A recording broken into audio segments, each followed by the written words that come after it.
வணக்கங்க. இன்றைக்கி நம்ம பார்க்க போகிறது தேங்காய் ஒப்புட்டு செய்ய போகிறோங்க.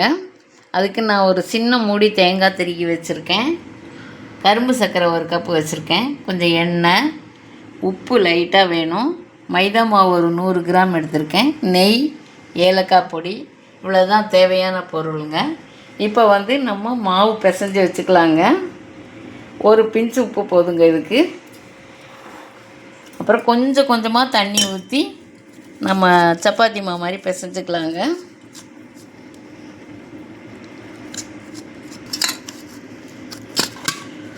இப்படி நல்லா கெட்டியாக பிசைஞ்சுக்கலாங்க. அப்புறம் கொஞ்சமாக எண்ணெய் தொட்டுட்டு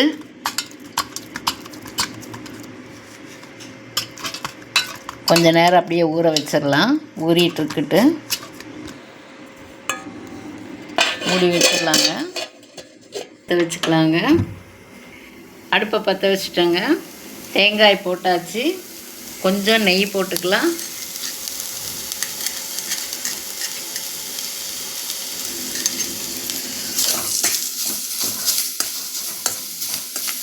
கொஞ்சம் லைட்டாக வறுத்துக்கலாங்க. அந்த தண்ணி சுண்டுற அளவுக்கு வறுத்தா போதும்.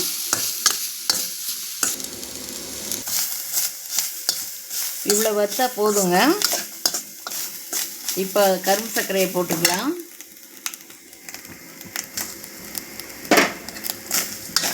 அந்த தண்ணியிலே கரும்பு சர்க்கரை உருகிக்குங்க. எங்கள் வீட்டில் நிறைய கரும்பு சர்க்கரை தான் உபயோகப்படுத்துவாங்க. வெள்ளை சர்க்கரை கம்மியாக தான் எடுத்துக்குவோம்.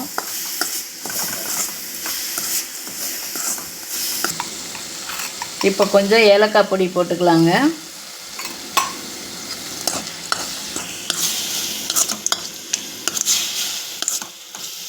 இவ்வளோ வதங்கினா போதுங்க. இப்போ இதை ஆற வச்சிடலாம்.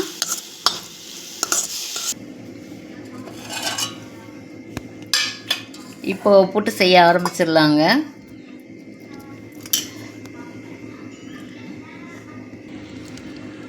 இந்த மாவை 4ஆக வெட்டியிருக்கேங்க. இப்போ இதை பூரிக்கு மாதிரி தேய்ச்சிக்கலாம். இந்த பூர்ணம் கொஞ்சம் ஆறி இருக்கணுங்க.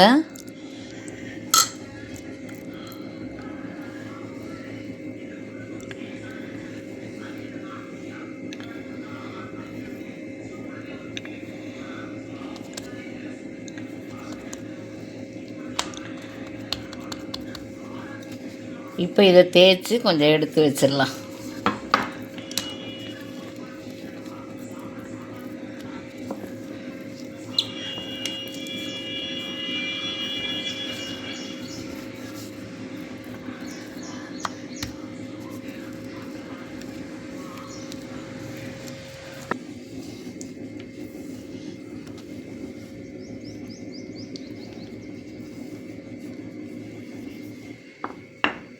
இப்போ இந்த மாதிரி எல்லாத்தையும் செய்தாச்சுங்க. நாளையும் செய்துட்டேன். இப்போ சுட போகிறேன். இப்போ கல் காய வச்சுட்டேங்க. சுட இப்போ கல் காஞ்சிருச்சு. வச்சுட்டோம். கீழே எண்ணெய் தடவி இருக்கேன். மேலேயும் கொஞ்சமாக எண்ணெய் போட்டுக்கலாம்.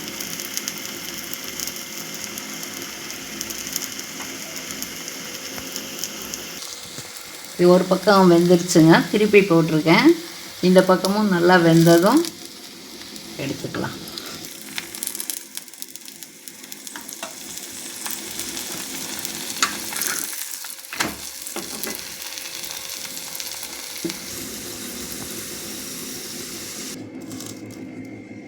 இப்போ சுவையான ஒப்புட்டு ரெடி ஆயிருச்சுங்க. நீங்களும் செய்து பாருங்கள். எப்படி இருந்ததுன்னு எனக்கு சொல்லுங்கள். சூடாக இருக்குது.